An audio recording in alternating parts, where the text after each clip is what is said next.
Vai passar o medo, a angústia, a insegurança. Vai ficar para trás a saudade do abraço apertado, do almoço em família, do happy hour com os amigos. As coisas ainda estão fora de lugar. Viva o agora. Diga que ama. Pergunte se está tudo bem. Olhe com carinho quem mantém a cidade em segurança. Fique em casa, se puder. Respire. Trabalhe. É hora de pensarmos no todo. Somos o país que não desiste até o último segundo da prorrogação. E juntos daremos a volta por cima.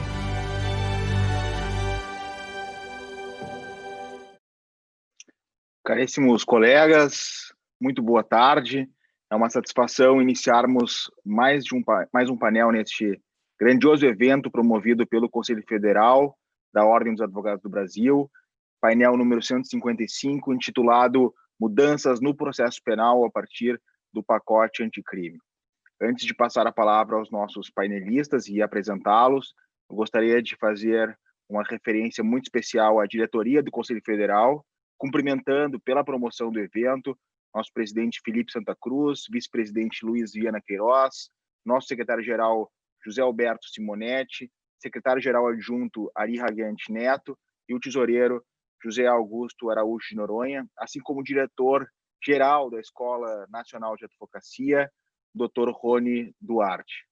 Nossos painelistas, Gustavo Badaró, Marta Saad e Sebastião Reis, eu farei uma breve apresentação de cada um deles e depois passarei as palavras. Nós teremos a oportunidade de ouvi-los numa primeira rodada e depois, num segundo momento, para considerações finais. Dr. Gustavo Badaró é livre-docente em Direito Processual Penal pela Universidade de São Paulo, Faculdade de Direito, pela qual também é doutor e mestre, tendo se graduado pela mesma instituição.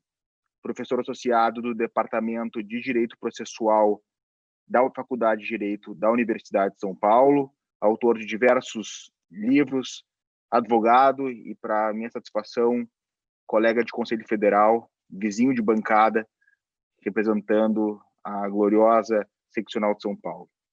A doutora Marta Saad, professora de Direito Processual Penal da Faculdade de Direito da USP, da Universidade de São Paulo, doutora e mestre em Direito Processual pela Faculdade de Direito da USP, por onde também se graduou, minha querida ex-presidente do Instituto Brasileiro de Ciências Criminais e advogada, e o ministro Sebastião Reis, bacharel em Direito pela Universidade de Brasília, especialista em Direito Público pela PUC de Minas Gerais e ministro do Superior Tribunal de Justiça.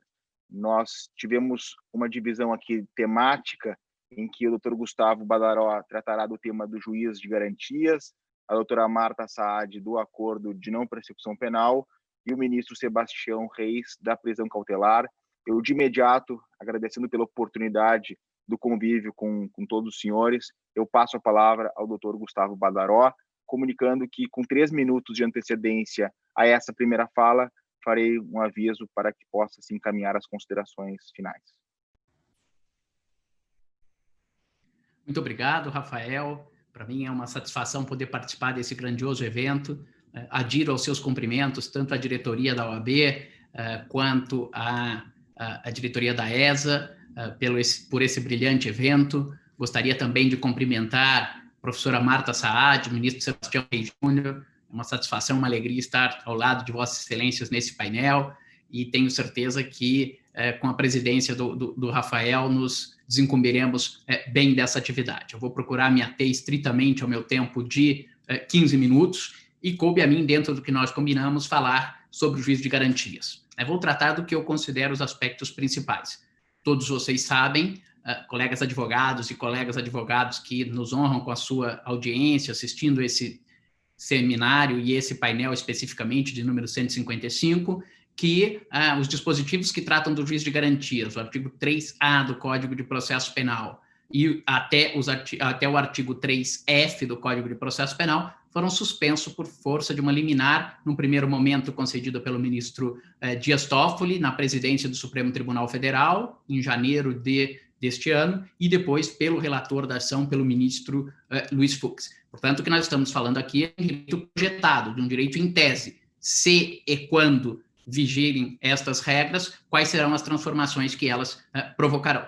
Oxalá entrem em vigor logo. Na minha avaliação, o juízo de garantias é a maior e mais importante novidade do processo penal brasileiro desde a Constituição de 1988. O potencial do juiz de garantias em termos de preservação da imparcialidade do julgador é absolutamente enorme. E esta, exatamente, é a finalidade das regras que estabelecem esse instituto do juiz de garantias. Já conversei com o ministro Sebastião em outra oportunidade, talvez essa não seja a melhor nomenclatura, mas é uma terminologia que acabou ficando consagrada em diversos países latino-americanos, né? Por que a necessidade do juiz de garantias? O próprio Tribunal Europeu de Direitos Humanos, analisando dispositivos da Convenção Europeia, depois do Pacto Internacional de Direitos Civis e Políticos, fez uma separação ou uma dicotomia entre o que eles chamam de imparcialidade objetiva e de imparcialidade subjetiva.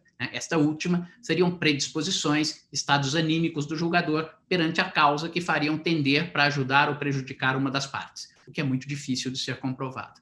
Mas a chamada imparcialidade objetiva, ela decorreria de determinadas posturas e principalmente de certas decisões que o juiz toma ao curso do processo, que indicam uma pré-concepção da causa, um pré-conceito na acepção legítima da palavra. No primeiro momento, no início da década de 80, a Corte Europeia de Direitos Humanos, nos casos Piersac e no caso de Kuber, entenderam de uma forma quase que automática que o juiz que praticou atos na fase de investigação fica impedido de agir na fase processual.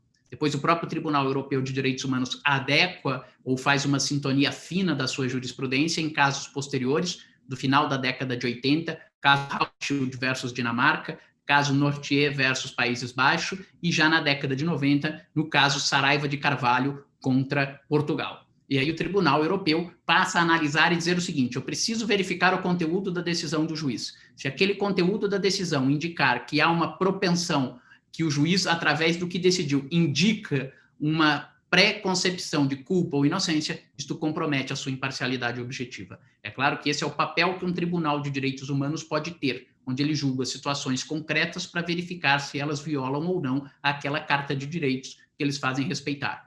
Mas isso não é o que se espera dos Estados-membros que devem cumprir esta convenção, porque os Estados-membros devem, através das suas legislações, tratarem de hipóteses que, pela evolução do seu direito, por análise do direito comparado, pela prática jurisdicional, se sabe de antemão que naquele estado, naquela circunstância, há um risco para a imparcialidade do julgador.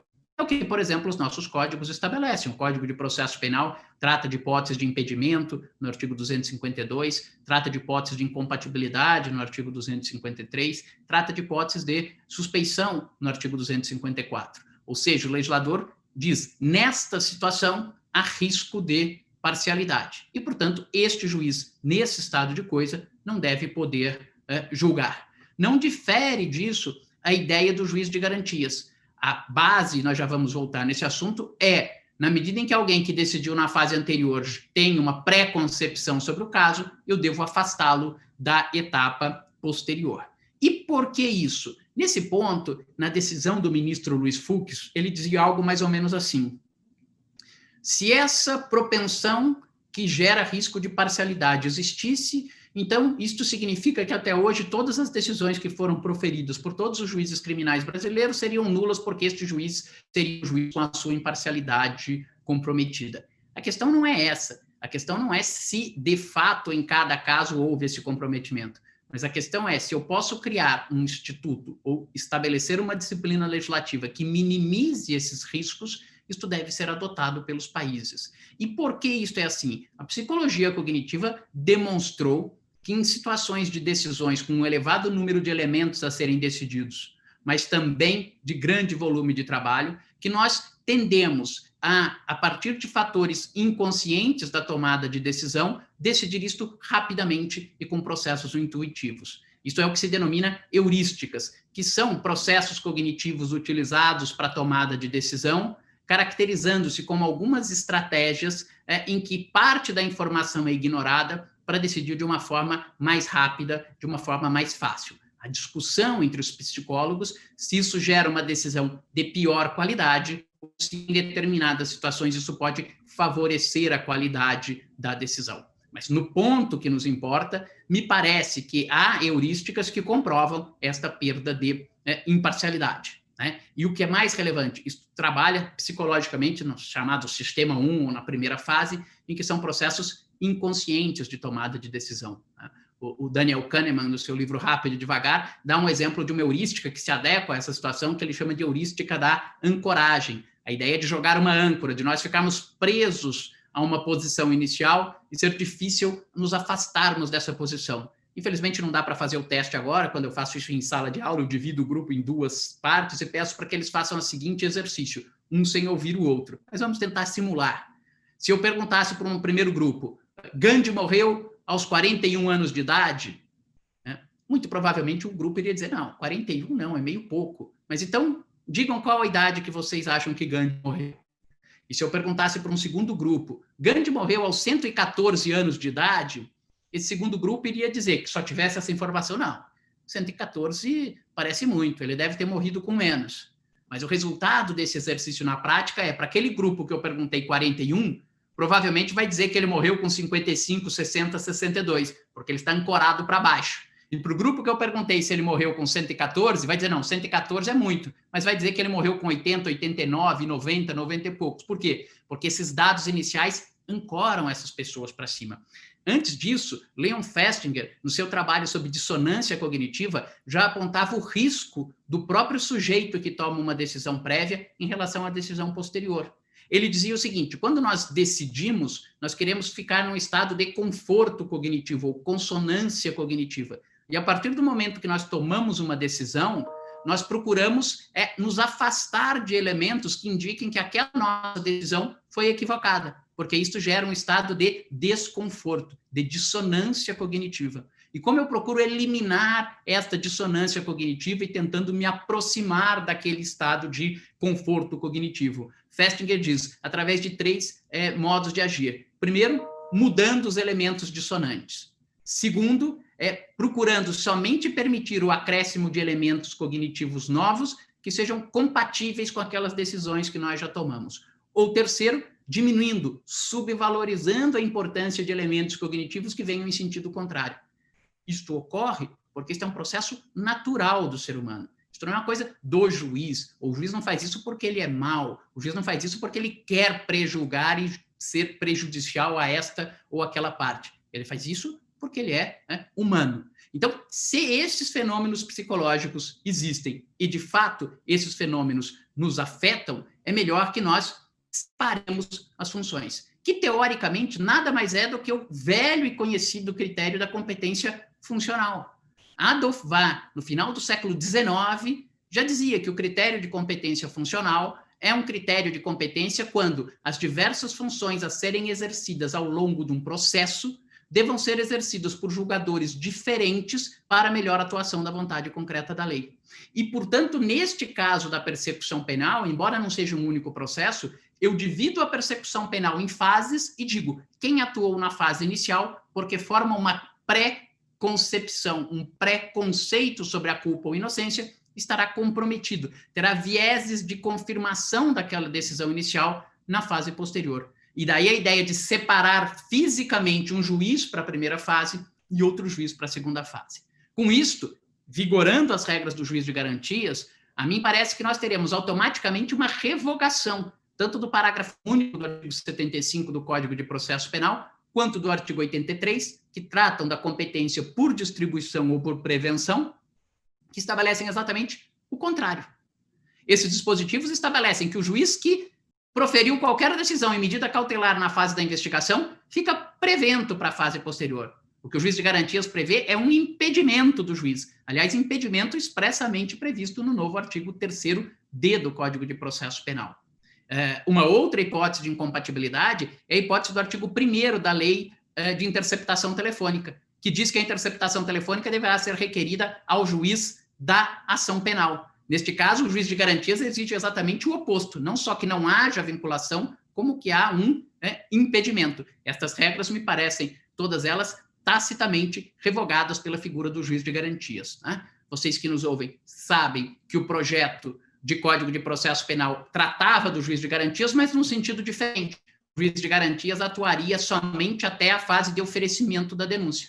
A Lei 13.964 estabeleceu que o juiz de garantias atua até o recebimento da denúncia. E aqui, para evitar discussões, em 2 dispositivos, no inciso 14 do artigo 3b e no artigo 3c, o legislador faz questão de referir que é o recebimento da denúncia do artigo 399, superando aquela discussão de qual o momento do recebimento da denúncia. Portanto, a denúncia será oferecida perante o juiz de garantias, o juiz de garantias fará aquele primeiro recebimento, o juiz de garantias mandará citar o acusado apresentará resposta perante o juiz de garantias e ainda será o juiz de garantias que poderá absolver sumariamente, rejeitar a denúncia ou, afastar dessas 2 hipóteses, designar a audiência do artigo 40.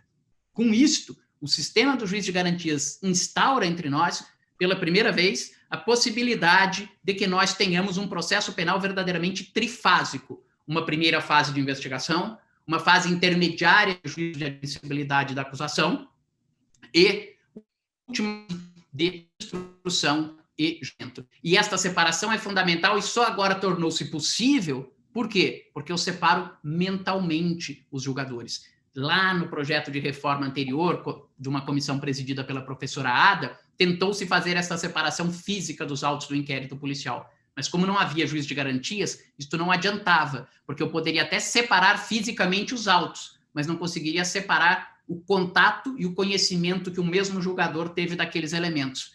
Agora, com essa separação, é possível dar efetividade a esta dissociação. Por isso que o artigo 3º-C, no seu parágrafo 3º, estabelece: os autos que compõem as matérias de competência do juiz das garantias ficarão acautelados na Secretaria do Juízo, à disposição do Ministério Público e da Defesa, e não serão apensados aos autos do processo enviados ao juiz de instrução e julgamento, ressalvados os documentos relativos às provas irrepetíveis, as medidas de obtenção de prova e a antecipação de provas que deverão ser remetidos e apensados em apartado.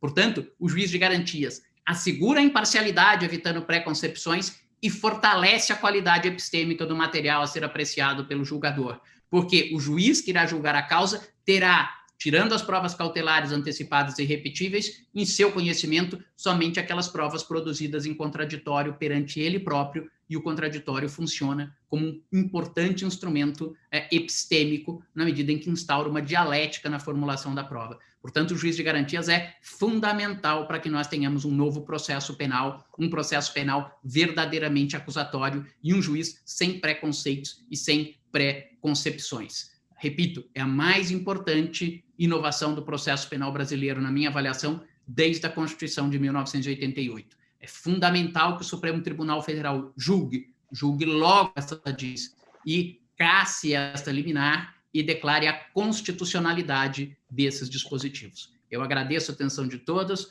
imagino que eu estou dentro do meu tempo e terminei dentro do tempo, o nosso presidente, e alguns pequenos aspectos que eu tinha separado, nas considerações finais, trarei a vocês. Muito obrigado pela atenção. Muito obrigado, caríssimo doutor Gustavo. Agradeço pela sua manifestação, cumprimento pela brilhante exposição, sempre clara, didática e objetiva. Eu passo de imediato a palavra, então, à professora Marta Saad, que tratará do tema do acordo de não persecução penal. Muito obrigado, tens a palavra.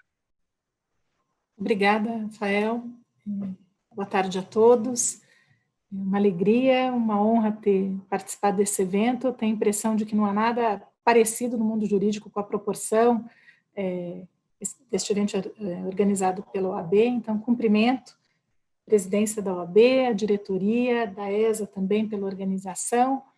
Cumprimento os meus colegas aqui, ministro Sebastião Reis, professor Gustavo Badaró, meu colega de departamento, Rafael Canterge, querido amigo, colega de gestão do IBCCRI. O tema que me coube foi o acordo de não persecução penal, e eu vou procurar aqui, de uma maneira sintética, falar do acordo, das inovações que essa nova figura jurídica traz para o sistema e uma impressão pessoal. Acho que, de início, o acordo de não persecução penal ele tende a mudar assim, radicalmente o nosso sistema de justiça criminal. Talvez nós não tenhamos ainda sentido o impacto dessa alteração, mesmo depois de 6 meses da edição da lei anticrime, talvez em razão da pandemia, da quarentena que foi imposta, da questão da própria interpretação, do cabimento do acordo para casos que já estavam em cursos, mas fundamentalmente uma nova forma de se lidar com o conflito penal, uma forma bastante ampla.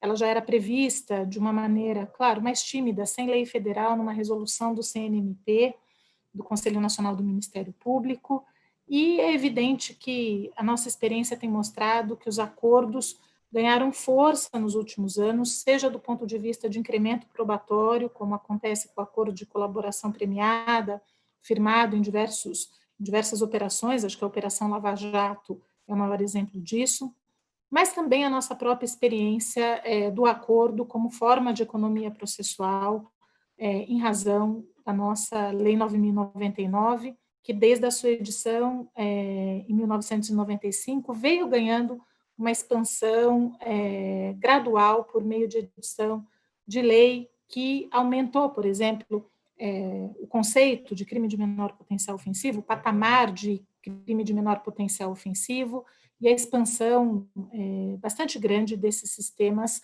consensuais ou da forma negociada de persecução penal.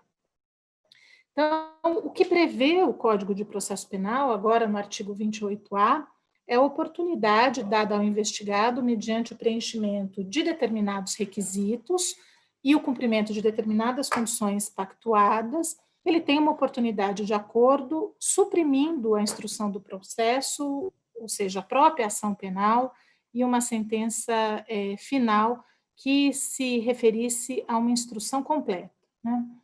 Para isso, o Código de Processo Penal prevê algumas condições ou alguns requisitos. O primeiro, que é bastante amplo, é que o crime que comporta acordo de não persecução penal é um crime cuja pena cominada seja, a pena mínima cominada seja inferior a 4 anos. Isso é um limite bastante alto, se nós olharmos, por exemplo, para o que seja uma infração de menor potencial ofensivo ou os crimes que comportam suspensão condicional do processo, olhando para essas formas consensuais. O que a lei não estabelece, talvez já pudesse ter resolvido uma questão que certamente aparecerá na prática, é o que deve ser considerado para fins de cálculo dessa pena. Por exemplo, causa de aumento e diminuição, ou em questão de concurso de infrações. A lei não fala nada, e o que nós temos de aporte mais próximo são as súmulas do STJ e do STF, que tratam do concurso material de infrações e de casos de concurso formal ou crime continuado, se estabelecendo que ou se as penas devem ser somadas, no caso de concurso formal ou material, e também, em caso de crime continuado, deve ser aplicado, incidido o menor aumento possível. Então, as súmulas 243 do STJ e a súmula 723 do STF. A outra condição é que esse crime não tenha sido praticado com violência nem grave ameaça.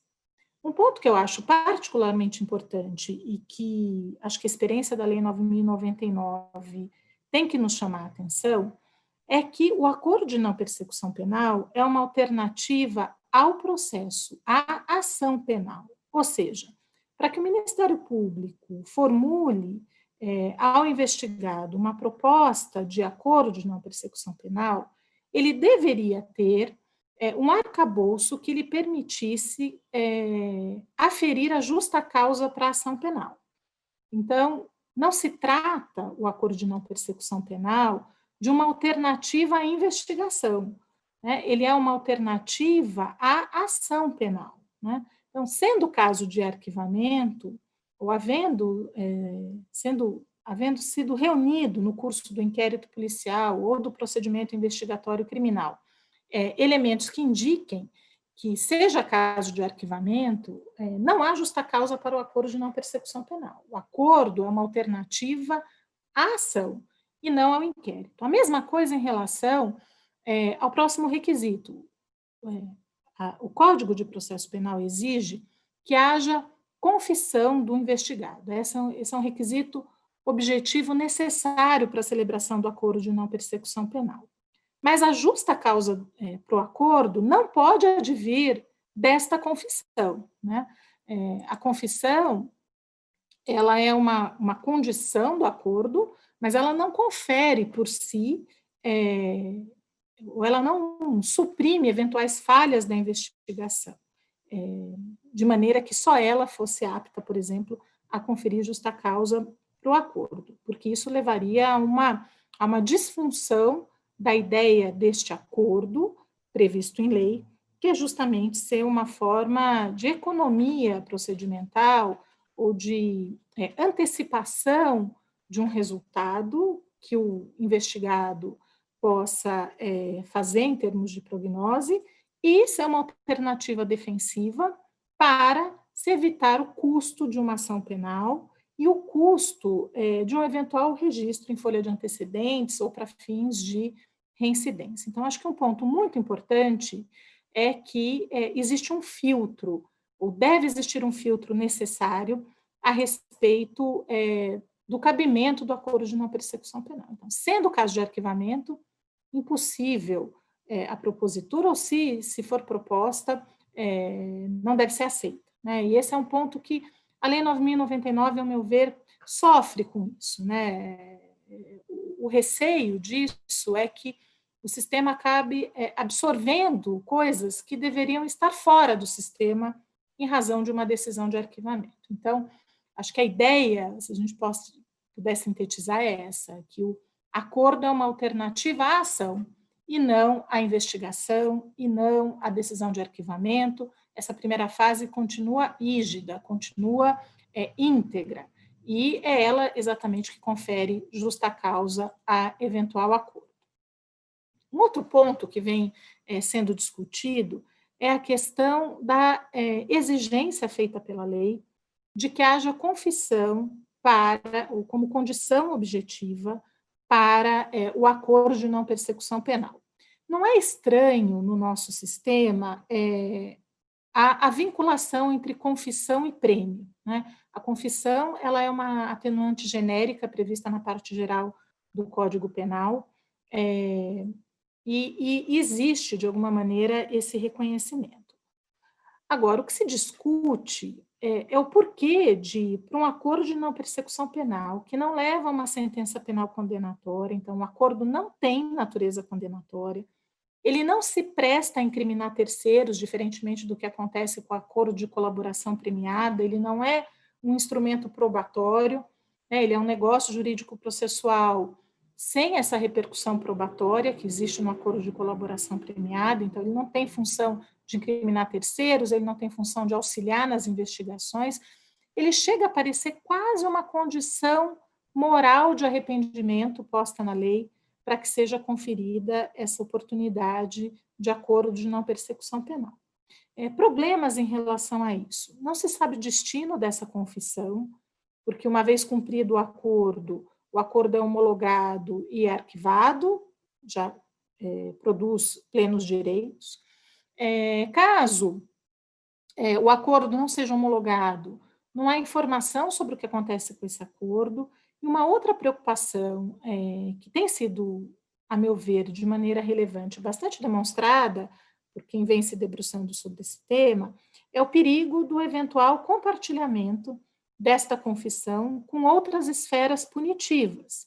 Então, com uma ação de improbidade, eventualmente com Receita Federal, enfim, com todas as nossas esferas punitivas, processos administrativos sancionatórios em geral, ou eventualmente investigações, inquéritos civis ou ações civis públicas ou ações de improbidade. Então, existe uma preocupação com essa questão da confissão.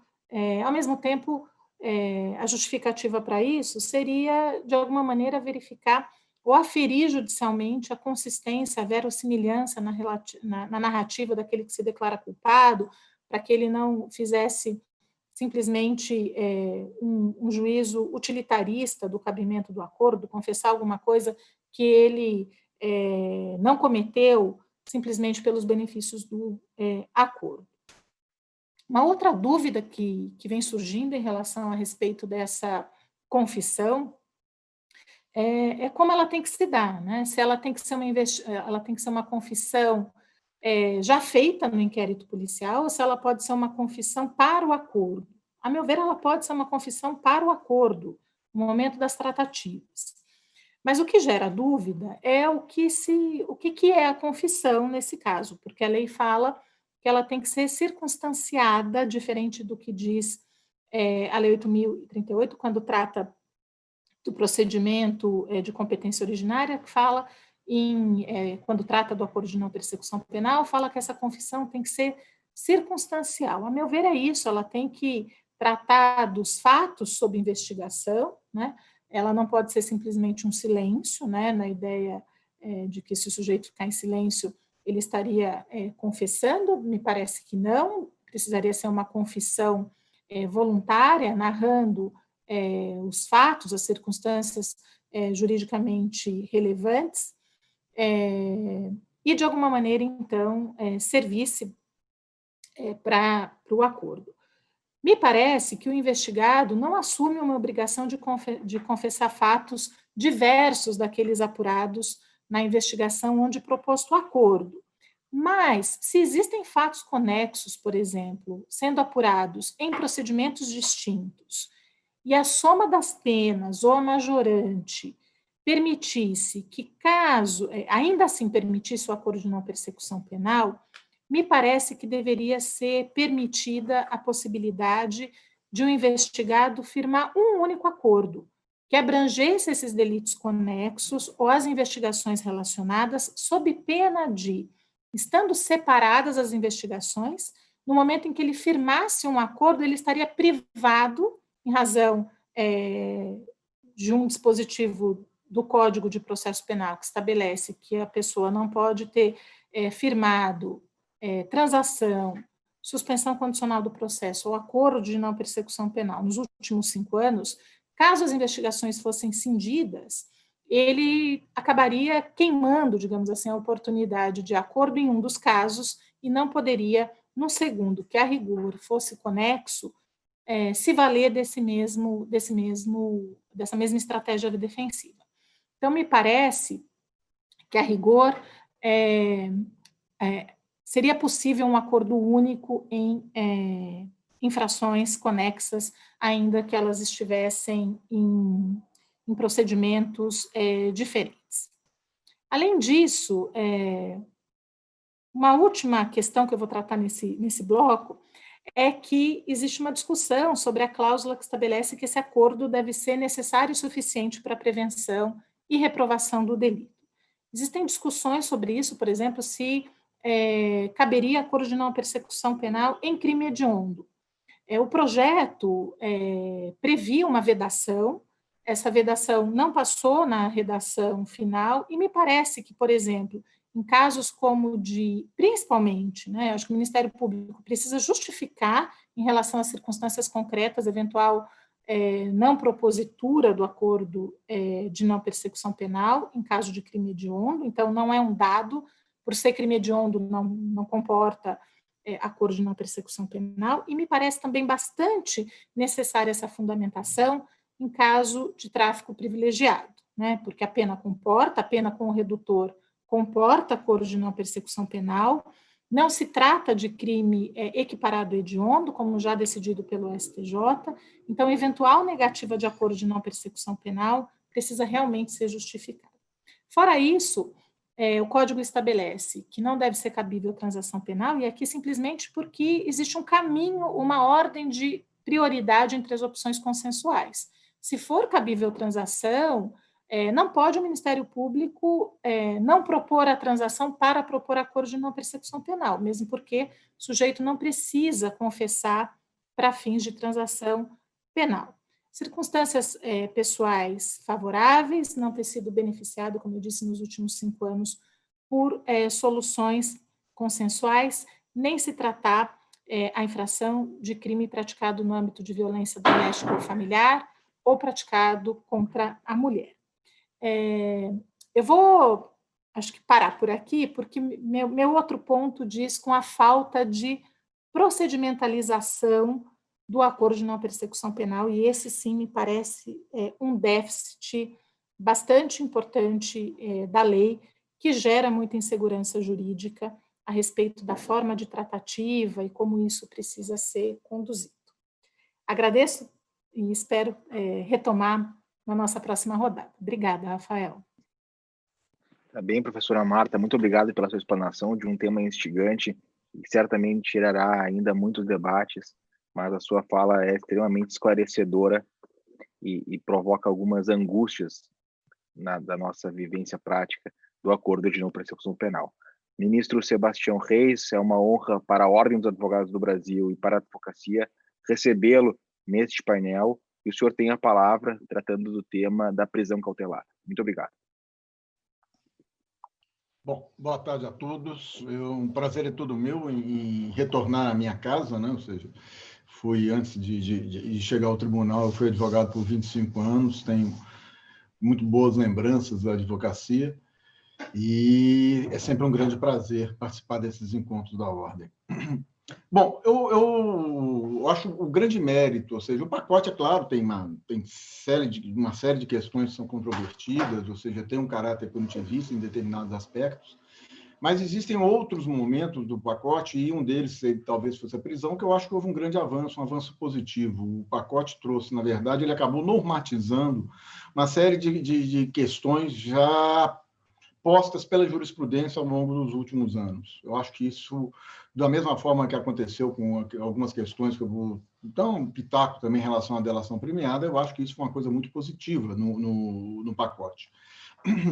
A questão, o primeiro ponto que eu chamo a atenção é em relação à fundamentação concreta, ou seja, o decreto de prisão ele não tem mais condição, ou seja, já não tinha, ou seja, em que pese um posicionamento claro dos tribunais, tanto do Supremo quanto do STJ nesse aspecto, eram inúmeras as decisões genéricas, abstratas, aquelas decisões que a gente chamava de decisões chapadas, né?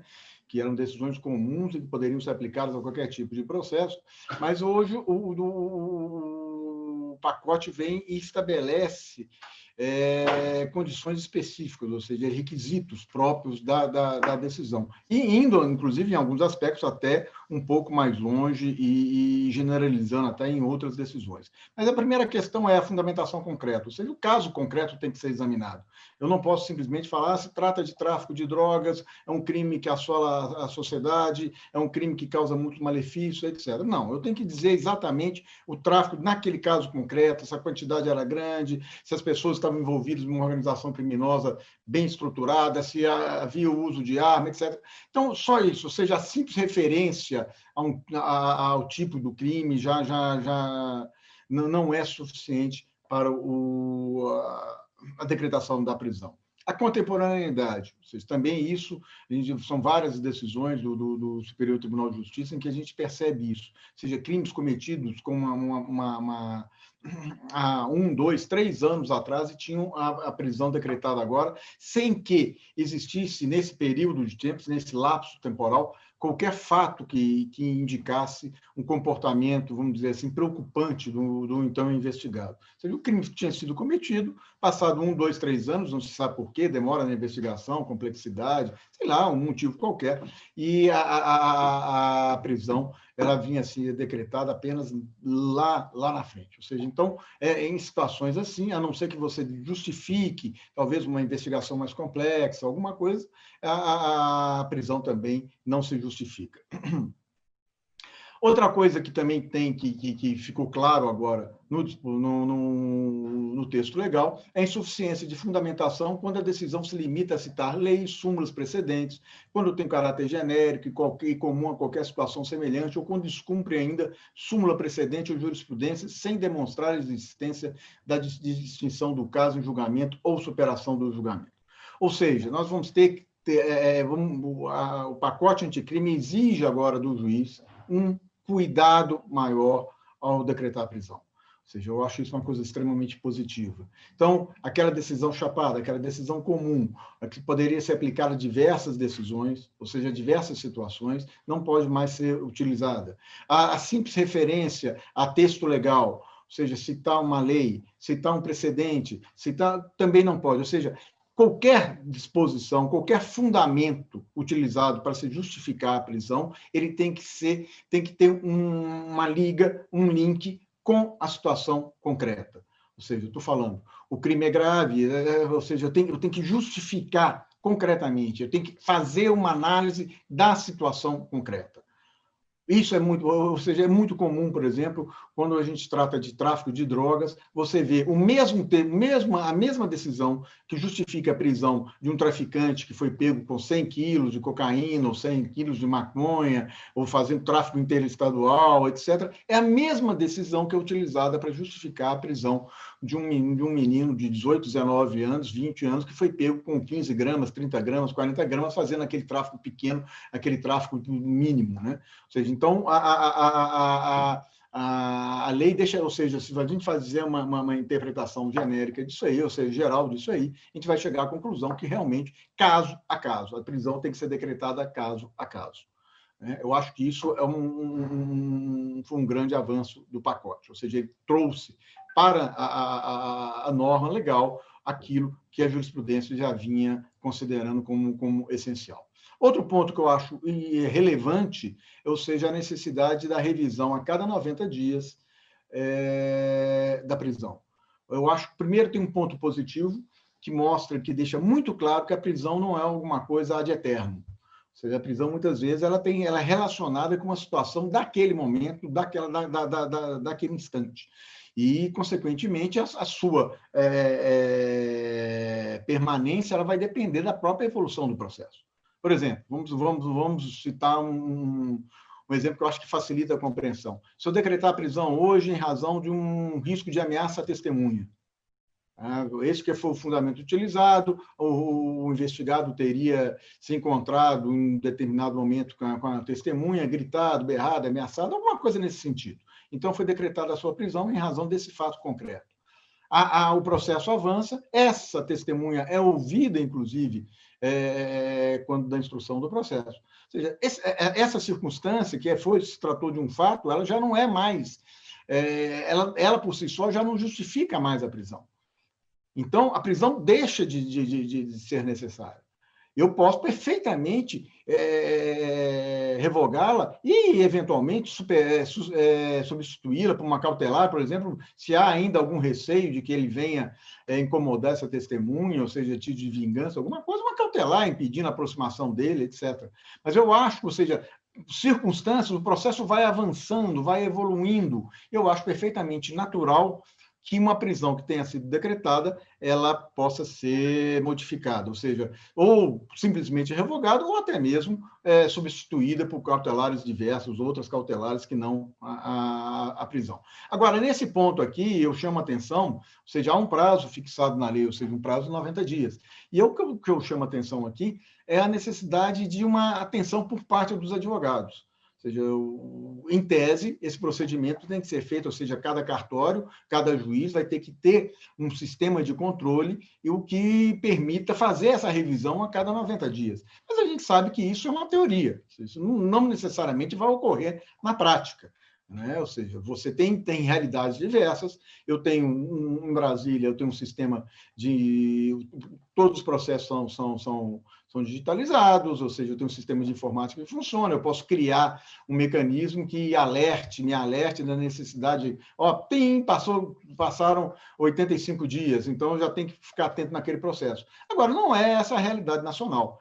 Então, eu acho, outro dia, inclusive, já tinha participado de um debate sobre isso, que eu acho, sim, que há necessidade do advogado ficar atento e, eventualmente, o advogado provocar o próprio juiz. Olha, o prazo de 90 dias está passando, está chegando. Inclusive, facilitando a vida do juiz e trazendo, talvez, fatos novos, circunstâncias novas, que justifiquem essa própria revogação da prisão.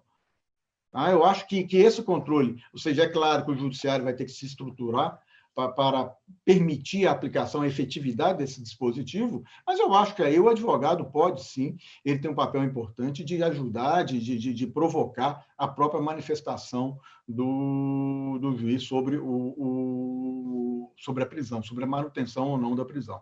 Esse eu sempre falo que eu tive um professor na UNB, o ministro Paulo Távora, ele é ministro do antigo Tribunal Federal de Recursos e também integrou o tribunal oriundo do 5º Constitucional, ele é um advogado, ele vive ainda, graças a Deus, do Rio Grande do Sul, e ele sempre falava, ou seja, o advogado deve ajudar o juiz, ou seja, não deve facilitar a vida do juiz. E eu acho que uma forma dele facilitar a vida do juiz, nesse caso aqui, é alertar que esse prazo de 90 dias já está se esgotando. Outra questão que eu acho que fez bem, caminhou muito bem o legislador, é a proibição da prisão de ofício, né? Eu acho que aí, ou seja, um fato muito positivo, e vou mais um pouco além. Se, por exemplo, o Ministério Público se limita a pedir a aplicação de cautelares, não pode o juiz ir além disso e aplicar a prisão. Ele tem que se limitar àquilo, ou seja, ele não pode, de espontânea vontade, primeiro, decretar a prisão, e segundo, mesmo provocado, mesmo havendo o pedido do Ministério Público da aplicação de cautelares, que não a prisão, ele não pode se utilizar dessa provocação para ir além daquilo que foi pedido pelo Ministério Público e deferir a prisão. Nós vamos ter que aí, lá na frente, ou seja, verificar... provavelmente vão surgir discussões quanto a isso, e aí a jurisprudência vai ter que tomar uma posição, é na necessidade, ou seja, se esse dispositivo também se aplica na manutenção da prisão, ou seja, se o juiz teria que ser provocado pelo Ministério Público também para manter a prisão depois dos 90 dias. Tá?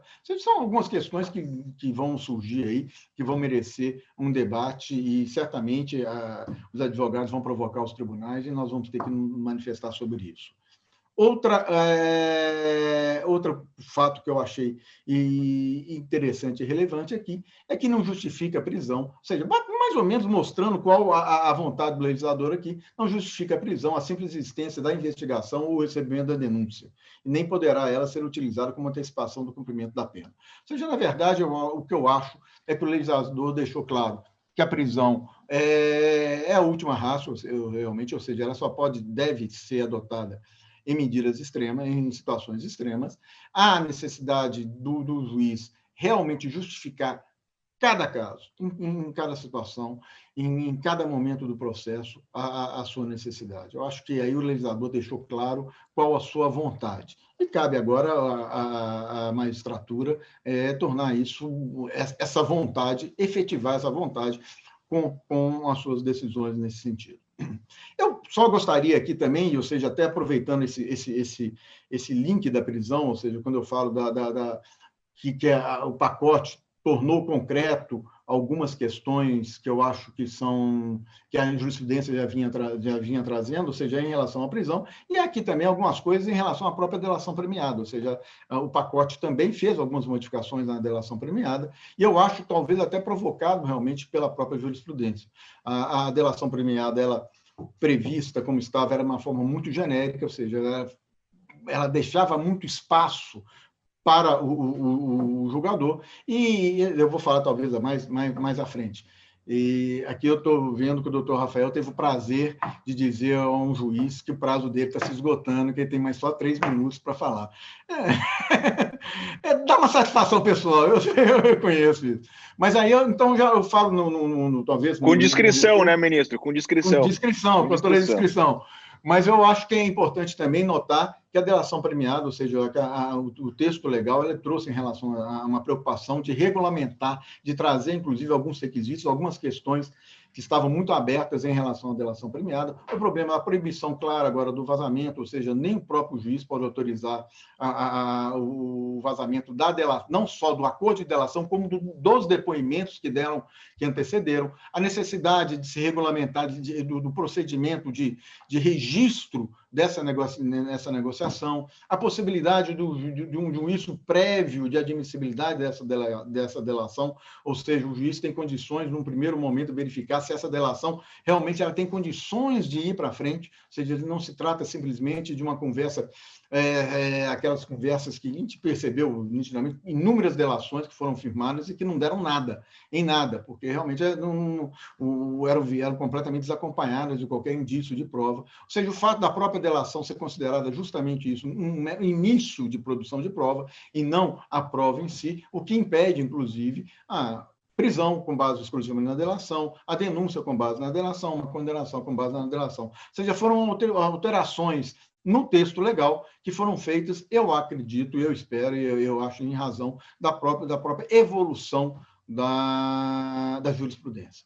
Né? E só mais um detalhe, eu acho a própria proibição de que constasse uma cláusula de que o delator viesse a abrir mão da possibilidade de ir a juízo, questionar os termos da delação no futuro. Bom, essas são só algumas observações, vamos seguir com o evento.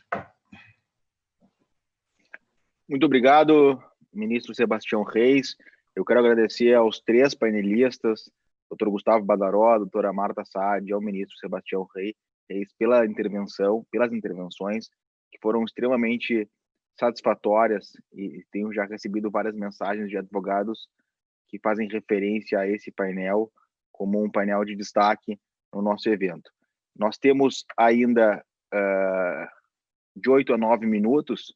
O nosso objetivo é cumprir esse tempo de maneira que não sejamos derrubados pelo sistema, que não caiamos. Eu e o ministro certamente concordamos que cair é um ato muito mais do lado azul, tanto de Minas quanto aqui do Rio Grande do Sul. Então, vamos respeitar esse tempo. Eu, mais uma vez, faço a rodada, peço entre 2 e 3 minutos a cada um dos professores, e desde já agradeço a todos pela intervenção, pela participação. São mais de 100 mil inscritos neste evento, que faz com que seja certamente um dos maiores eventos jurídicos do mundo, protagonizados pela nossa Ordem dos Advogados do Brasil. Doutor Gustavo, por favor. Muito obrigado, Rafael. Não vou gastar mais do que 2 minutos. E fecho dizendo, o que esse período de pandemia pode ter influenciado no juiz das garantias? O grande obstáculo que se afirmava do juiz de garantias era a falta de estrutura, né? Na comarca que eu tenho vários juízes, é fácil um deles ser juiz de garantias. Na comarca em que eu tenha 2 juízes, é fácil um deles ser juiz de garantias e o outro juiz do processo. E se levantava o problema das comarcas em que houvesse um único juiz. Como que o juiz de garantias iria funcionar? Isso é muito simples nas comarcas em que os processos estejam informatizados. Nós estamos vendo que a informática eliminou a distância dos espaços físicos entre nós. Então, é perfeitamente possível que o juiz da comarca contígua atue como juiz de garantias, abrindo vista eletronicamente. Bom, mas e nas comarcas em que eu não tiver processo informatizado? Acho que a pandemia mostra a necessidade de que haja rapidamente uma informatização de todo o Poder Judiciário, mas nas que não tiver, esse não é um problema do juiz natural, ou melhor, do juiz das garantias. É um problema de falta de estrutura do Poder Judiciário. Mas ainda assim, isso não impede, por exemplo, que nessas comarcas, se eu tiver um juiz impedido ou um juiz suspeito, que eu tenha que alegar impedimento ou suspeição desse juiz e ele terá que ser substituído, ainda que por um outro juiz de uma outra comarca, ainda que levando os autos em papel, cartácio, para que ele decida. Portanto, o que me parece é que os maiores óbices ao juiz das garantias não são óbices reais, são óbices não de falta de estrutura, mas de falta de vontade política de implementação dessa importante garantia. E acho que a pandemia e a necessidade, a facilidade que a informática nos traz, embora ela não seja a solução para todos os problemas do Poder Judiciário, poderá contribuir em muito para superar essas dificuldades práticas das pequenas comarcas em que não haja uma maior facilidade de uma substituição de um juiz por outro. Eu agradeço, espero ter ficado dentro do meu tempo, parabenizo a todos e deixo o meu cordial boa tarde com desejo de saúde para todos. Muito obrigado. Professora Marta, por favor, tens a palavra. Obrigada. Eu vou Só fazer uma breve observação aqui a respeito da lei mesmo, do que foi previsto no Código de Processo Penal a respeito do acordo de não persecução penal. Mesmo se dizendo que, se não for caso de arquivamento, o Ministério Público pode propor o acordo de não persecução penal, trazendo os requisitos, a questão da homologação e tudo mais, o Código não dá nenhuma pista sobre como se desenvolve essa fase preliminar de negociação, onde ela se desenvolve, como a proposta tem que ser formulada, e isso eu acho um déficit bastante grave, porque a tendência é que isso acaba acontecendo em audiência, no judiciário, que eu acho que não é afeito a um modelo de acordo, né, em que a estrutura vertical do Poder Judiciário reitera essa ideia de que não se trata de um processo entre partes ou de um acordo entre partes, numa tentativa de estabelecer uma certa igualdade. Além disso, o Código também trata simplesmente da legitimidade do Ministério Público, mas não fala nada sobre a participação da vítima na fase de tratativas, e esse me parece um ponto importante, tendo em conta que a reparação do dano é uma das condições do acordo de não persecução penal. Também não fala nada, o Código é silente sobre o cabimento do acordo de não persecução penal para crimes processados mediante ação penal de iniciativa privada. E a gente já sabe que, em termos de Lei 9.099, eu falo isso simplesmente por ser o modelo mais próximo consensual, isso traz muita insegurança jurídica. A versão original do pacote anticrime previa expressamente a possibilidade de o querelante propor acordo de não persecução penal, mas na redação final a lei ficou omissa. E, por fim, eu acho que um ponto, além de não se prever, enfim, a forma de negociação, como se iniciam as tratativas, como elas devem ser conduzidas, mas eu acho que o ponto principal, que hoje tem sido objeto de muita discussão, é o cabimento do acordo de não persecução penal para casos em curso, né? Tendo em conta que provoca extinção da punibilidade, ou seja, ela tem algo de direito material, a jurisprudência vai ter que fixar o momento em que estágio as ações penais em curso podem ainda oferecer oportunidade de acordo de não persecução penal. E isso tem sido muito variado. Juízes, Tribunal de Justiça de São Paulo, por exemplo, há desembargadores mandando baixar o processo em um grau de apelação, outros admitindo que mesmo processados recursos especial, extraordinário, caberia, e outros ainda dizendo que ainda que haja decisão penal condenatória, se tratar de uma causa de extinção de punibilidade, e se esse conteúdo material prevalecer sobre a regra da questão de instrução do processo, eventualmente até em execução penal. Então, acho que esse é um ponto importante que deve agora, nesse momento, a jurisprudência se debruçar. E espero ter ficado no meu tempo. Agradeço imensamente a oportunidade, parabenizo a ordem pelo evento. Como disse o Rafael, acho que não tem nada parecido em termos de comparação. Muito obrigada. Muito obrigado. Ministro Sebastião, temos menos de 2 minutos, não podemos cair, ministro. O senhor tem a palavra. Não, eu vou ser muito breve. Eu vou parabenizar a ordem, mais ou menos, por esse evento. E eu ia falar uma observação sobre a questão do acordo de persecução penal, que a doutora Marta acabou falando, o problema da aplicação do acordo em processos em curso, que realmente eu acho que é uma questão que nós vamos ter que nos debruçar. E em relação à questão do juízo de garantia, eu gostaria aqui mais de mostrar um desabafo do que eu até o momento não consegui entender a grande revolta contra a instituição do juízo de garantia. Ou seja, eu acho, inclusive, por parte da magistratura, eu não consegui, parece que foi uma grande afronta, um grande ataque à magistratura, o juízo de garantia. Eu acho que eu não consegui compreender até hoje por que dessa revolta toda, dessa repulsa, ou seja, palavras, manifestações, adins, ou seja, eu realmente confesso que eu não entendi. Eu concordo com o doutor Gustavo, acho que foi um dos grandes avanços, talvez o maior avanço do pacote, e eu tenho grande esperança de que ele venha a se tornar uma realidade. Vamos se preparar, vai mudar a nossa mentalidade, mudar a nossa forma de